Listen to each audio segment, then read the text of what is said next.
नमस्कार दोस्तों, विनायक क्लासेस प्रयागराज के यूट्यूब चैनल पर आप सभी का हार्दिक स्वागत है। दोस्तों, जैसा कि आप सभी को बिल्कुल पता होगा कि अपनी जो ईवीएस की क्लास है वो बिल्कुल सिलेबस के अकॉर्डिंग चल रही है, जिसमें हम लोगों ने तकरीबन 30 क्लास को पूरा कंप्लीट कर लिया है। आज दोस्तों आपका 21वीं नंबर का क्लास है और बहुत ही इंपॉर्टेंट क्लास है, क्योंकि आज की इस क्लास में हमने उन टॉपिक को शामिल किया है जो कि आपकी सीटेट एग्जाम में बार बार पूछे जाते हैं। यानी कि दोस्तों यहाँ से इस सेक्शन से आपके कई सारे क्वेश्चन बन जाते हैं।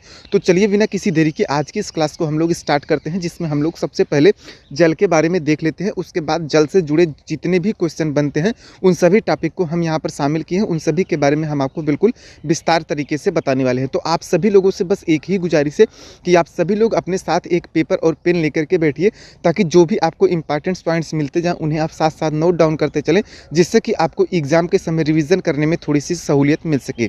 तो चलिए दोस्तों शुरू करते हैं आज की क्लास, जिसमें हम लोग सबसे पहले जल के बारे में देख सकते हैं कि जल अथवा पानी जो कि हमारे जीवन के लिए बहुत ही आवश्यक है, एक रासायनिक पदार्थ है जो हाइड्रोजन के 2 परमाणु तथा ऑक्सीजन के 1 परमाणु से मिलकर के बना होता है। यानी कि दोस्तों यहाँ से आपके कई सारे क्वेश्चन पूछे जाते हैं कि जल क्या है, तो आपको बिल्कुल उत्तर सही करना है कि जल एक रासायनिक पदार्थ है जो कि हाइड्रोजन के 2 परमाणु तथा ऑक्सीजन के 1 परमाणु से मिलकर के बना होता है। कभी कभी आपसे ये भी क्वेश्चन पूछ लेता है कि जल किससे बना होता है, तो आपको बिल्कुल बताना है कि हाइड्रोजन के 2 परमाणु और ऑक्सीजन के 1 परमाणु से मिलकर के यह बना होता है। नंबर 2 पर देख सकते हैं कभी कभी इसका रासायनिक सूत्र भी आपसे पूछ लिया जाता है, तो आपको उत्तर में बिल्कुल सही करना है कि जल का जो रासायनिक सूत्र होता है वो H2O होता है, जो पदार्थ की तीनों अवस्थाओं यानी कि ठोस, द्रव और गैस तीनों में पाया जाता है। यानी कि अगर ठोस की बात करें तो ये जो है आपको बर्फ के रूप में मिल जाएगा, और द्रव मतलब आप देखते हैं कि जल आप द्रव के रूप में ही यूज करते हैं, और गैस यानी कि अगर इसको आप गर्म करते हैं तो ये भाप बन के उड़ भी जाता है, तो यह गैसीय अवस्था में भी पाया जाता है।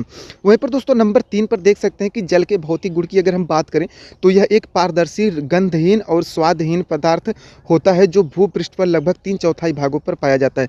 यह आपके पृथ्वी पर जो 3/4 भागों में पाया जाता है, और यह एक पारदर्शी यानी कि आप इधर से उधर चीज़ों को देख सकते हैं। अगर जल बीच में है और आप जल के उस पार चीज़ों को देखना चाहते हैं तो देख सकते हैं, क्योंकि ये पारदर्शी होता है, गंधहीन होता है, इसमें कोई स्वाद नहीं होता है।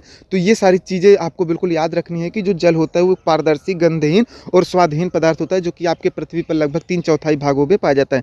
आपसे बार बार पूछा जाता है प्रश्न कि आपके भूपृष्ठ पर जल लगभग कितने भागों पर पाया जाता है, तो आपको उत्तर बिल्कुल सही करना है कि हमारे भूपृष्ठ पर लगभग 3/4 भागों पर जल पाया जाता है। वहीं पर दोस्तों नंबर 4 पर देख सकते हैं कि जल के क्षेत्र को हम जलमंडल कहते हैं, जो जल के विभिन्न स्रोतों जैसे कि नदी, झील, समुद्र और महासागर जैसे विभिन्न जलाशयों से मिलाकर बनता है।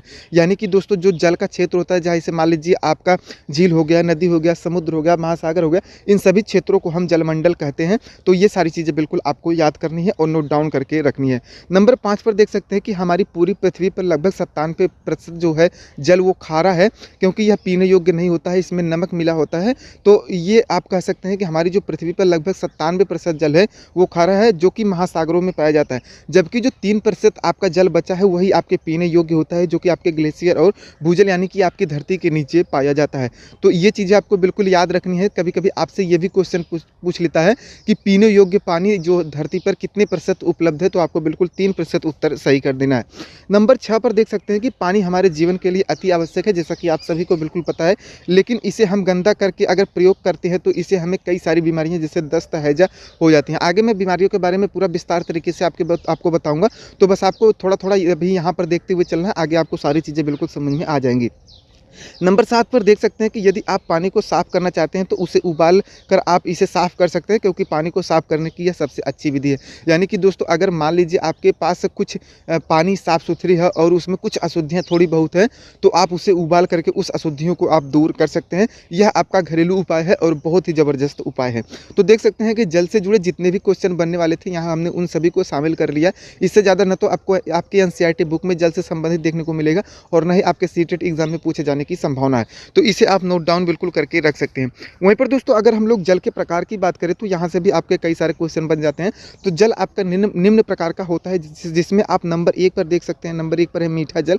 यानी कि मीठा जल हम किसे कहते हैं, वह जल जो नदी, झील, झरना व भूमि के अंदर पाया जाता है, उसे हम मीठा जल कहते हैं। यही आपके पीने योग्य भी होता है। खारा जल की बात करें तो यह जल मुख्यतः जो है समुद्र व महासागरों में पाया जाता है, क्योंकि उस जल में नमक की मात्रा ज़्यादा मिली होती है, जिस कारण से वह खारा हो जाता है, और इसी कारण इसे हम खारा जल कहते हैं। वर्षा का जल आप सभी को बिल्कुल पता होगा कि यह वर्षा से प्राप्त होती है। यानी कि जब आप जब आपके यहाँ कभी वर्षा होती है तो जो जल गिरता है उसी को हम वर्षा का जल कहते हैं। सतही जल ऐसे जल को कहते हैं जो भूमि के सतह पर पाए जाते हैं, उन्हें हम सतही जल कहते हैं। जैसे कि आपका तालाब का जल हो गया या फिर आपके किसी गड्ढे में रुका हुआ जल हो गया, तो इसे हम सतही जल कहते हैं। वहीं पर दोस्तों नंबर 5 पर बात करें भूजल, यानी कि जो आपके पृथ्वी के अंदर पाई जाती है, भूमि के अंदर जल पाई जाती है, उसे हम भूजल कहते हैं, जो कि आपके पीने योग्य होती है, जिसे हम किसी न किसी माध्यम से निकाल करके उसको प्रयोग करते हैं। वहीं पर दोस्तों अब अगर हम लोग बात करें जल प्रदूषण से होने वाले कुछ रोग के बारे में, तो देख सकते हैं कि जल प्रदूषण से होने वाली हमें कई प्रकार की बीमारियां हैं जो कि निम्न प्रकार हैं। जैसे आपका दस्त हो गया, हैजा हो गया, टाइफाइड हो गया, अतिसार हो गया व पोलियो हो गया। ये हमें अत्यधिक गंदा जल के सेवन से हो जाता है। तो कभी कहीं ना कहीं आपको बचना है गंदा जल के सेवन करने से। आपको हमेशा जल को शुद्ध रूप से ग्रहण करना है। आप उसे या तो उबाल करके शुद्ध ग्रहण कर सकते हैं, या फिर आप उसे आरओ के द्वारा या फिर आपके जो शुद्धिकरण के मशीन आते हैं उन्हें प्रयोग करके आप शुद्ध जल यूज कर सकते हैं। वहीं पर दोस्तों नंबर 2 पर देख सकते हैं कि मिनीमाता रोग जो है वह जल में पारे की अत्यधिक मात्रा के कारण हो जाती है।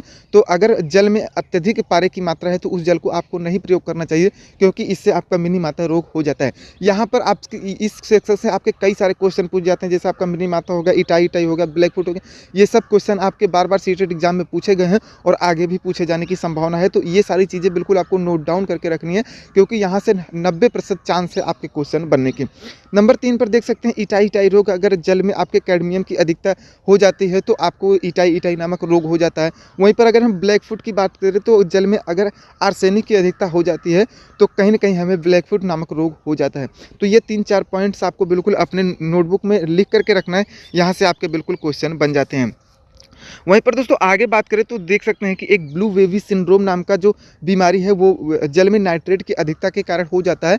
तो इसे भी आपको याद रखना है। ये भी आपके सीटेट एग्जाम में बार बार पूछा गया है और हो सकता है कि 2026 में यहाँ से भी आपसे क्वेश्चन बन जाए। वहीं पर दोस्तों अब देख सकते हैं बहुत ही इंपॉर्टेंट लाइन, जल से जुड़ी कुछ अन्य मुख्य बीमारी। हालांकि मैं आपको ये चीज़ें मच्छर के सेक्शन में बताया हुआ था, लेकिन यहाँ पर मैं आपको और भी विस्तार तरीके से बताऊँगा तो चीज़ें आपको बिल्कुल स्पष्ट हो जाएंगी। यह बात करें जल से जुड़ी बीमारी को लेकर के तो नंबर 1 पर देख सकते हैं आपका मलेरिया है, जो कि गंदा पानी जहाँ पर इकट्ठा होता है वहाँ पर मादा एनोफिलीज नाम के मच्छर के जो लार्वा होते हैं वो पैदा हो जाते हैं, और कहीं कहीं जब ये हमको काटते हैं तो हमें मलेरिया नामक बीमारी हो जाती है। ये प्रोटोजोआ से फैलता है। ये आपका मोस्ट इंपॉर्टेंट क्वेश्चन है। ये हो सकता है कि इस बार आपको सीटेट एग्जाम में पूछ ले जाए कि मलेरिया कैसे फैलता है, तो प्रोटोजोआ से फैलता है और उसका वाहक जो होता है वो आपका मादा एनाफिलीज मच्छर होता है।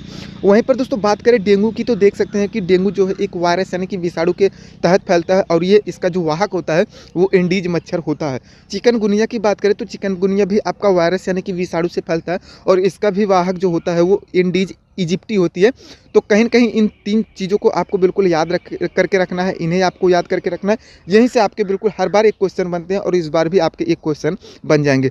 अब वहीं पर दोस्तों अगर हम लोग मच्छर के बारे में बात कर रहे हैं तो थोड़ा सा इसके जीवन काल व इसके विकास क्रम के बारे में बात कर लेते हैं, क्योंकि यहाँ से भी आपके कई सारे क्वेश्चन बन जाते हैं। दोस्तों बात करें मच्छर के जीवन काल को लेकर के तो देख सकते हैं कि मच्छर का जो जीवन काल होता है वो लगभग 7 से 10 दिन का होता है। और अगर इसके जीवन के विकास क्रम की बात करें तो ये सबसे पहले मच्छर जो है अंडा के रूप में होते हैं, उसके बाद ये लार्वा में परिवर्तित हो जाते हैं, उसके बाद वो ये पूपा बनते हैं और ये फाइनली फिर मच्छर बन के तैयार हो जाते हैं, और 7 से 10 दिन के अंदर ये मर भी जाते हैं। तो इनका जीवन काल जो अगर प्रश्न पूछ ले तो आपको बिल्कुल बताना है कि इनका जो जीवन काल है वो 7 से 10 दिन का होता है। लेकिन कभी कभी आपसे इनका विकास क्रम सेट करने को बोल देता है, तो आपको विकास क्रम बिल्कुल ये चीज़ें नोट डाउन करके रखनी है। ऐसे ही आपको इनके विकास क्रम को सेट करना है। अब वहीं पर दोस्तों जल से जुड़े कुछ जो संघ थे उनसे भी आपके क्वेश्चन पूछे जाते हैं, क्योंकि आपके जो एनसीईआरटी बुक में है ये सारी चीज़ें बिल्कुल दी गई हैं, तो वहीं से हमने सारे पॉइंट्स को बिल्कुल उठाया है। यहाँ से आपके कई सारे क्वेश्चन बन जाते हैं, तो इन्हें भी आपको बिल्कुल नोट डाउन करके रखना है।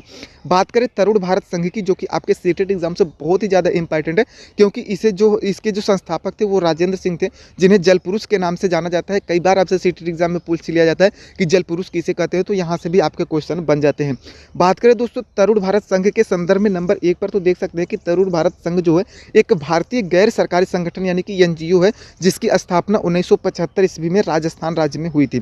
अब ये दोस्तों आपसे कभी कभी पूछ लेता है कि ये सरकारी संगठन है या गैर सरकारी संगठन है, तो आपको उत्तर में बिल्कुल सही करना है कि जो तरुण भारत संघ है वो एक भारतीय संस्था है, और ये जो है गैर सरकारी संगठन है, यानी कि ये पूर्णतया सरकारी नहीं है।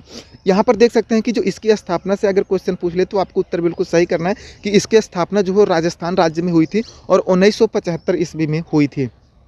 नंबर 2 पर दोस्तों बात करें तो इस संगठन का मुख्य कार्य जो है वो जल का संरक्षण करना है, वर्षा के जल का संचयन करना है और पारंपरिक जल प्रबंधन तकनीकों जैसे कि आपका जोहड़ हो गया, जो कि आपके राजस्थान में पाए जाते हैं। जैसे मान लीजिए प्राचीन काल में जो बनवाए गए कुछ तालाब थे जो गंदे हो गए थे, टूट फूट गए थे, उन्हीं का पुनः निर्माण करके उसमें जल का संचय करना ही इस संगठन का काम है, उन्हें पुनर्जीवित करना इस संगठन का काम है। तो यहाँ से चीज़ें बिल्कुल क्लियर हो गई आपके कि तरुण भारत संघ का जो काम है वो क्या होता है, इसके ये सरकारी संगठन है या फिर गैर सरकारी संगठन है, इसकी स्थापना कब हुई थी और इसकी स्थापना किस राज्य में हुई थी। तो ये सारी चीज़ें बिल्कुल आपको याद करके रखना, क्योंकि यहाँ पर देख सकते हैं कि आपको 2 ही लाइन से भर भर के क्वेश्चन देखने को मिल गए होंगे। वहीं पर दोस्तों नंबर 3 पर बात करें तो देख सकते हैं कि इस संघ के जो संस्थापक थे वो डॉक्टर राजेंद्र सिंह थे, और अगर इनके वर्तमान अध्यक्ष की बात करें तो वो भी डॉक्टर राजेंद्र सिंह हैं, जिन्हें जल पुरुष भी कहा जाता है। ये मोस्ट इंपॉर्टेंट आपका क्वेश्चन है सीटेट का, यहाँ से आपके हर बार क्वेश्चन बन जाते हैं, तो इसे आपको याद करके रखना है कि जल पुरुष जो है वो राजेंद्र सिंह को कहा जाता है, जिसे कि आप देख सकते हैं कि मैग्सेसे पुरस्कार सहित कई सारे पुरस्कारों से सम्मानित भी किया गया था। तो आपको ये सारी चीज़ें बिल्कुल याद करके रखनी है। तरुण भारत संघ से इतने ही क्वेश्चन आपके बनते हैं, इससे ज़्यादा न तो आपको सीटेट एग्जाम में पूछे जाते हैं और न ही एनसीईआरटी बुक में दिए गए। आई होप दोस्तों, उम्मीद करते हैं कि आज की वीडियो आपको बहुत ही अच्छी लगी होगी। कल हम लोग जल के ही बारे में पढ़ेंगे, क्योंकि अभी जल का सेक्शन आपका बिल्कुल समाप्त नहीं हुआ है। जल में आपको और सारे बहुत से पॉइंट पढ़ने हैं, तो कल आपकी फिर से जल की क्लास चलेगी, क्योंकि अगर इस क्लास में मैं सारी चीज़ों को बिल्कुल सम्मिलित कर लूँगा तो ये वीडियो काफ़ी लंबी हो जाएगी और आप कहीं ना कहीं बोर हो जाएंगे।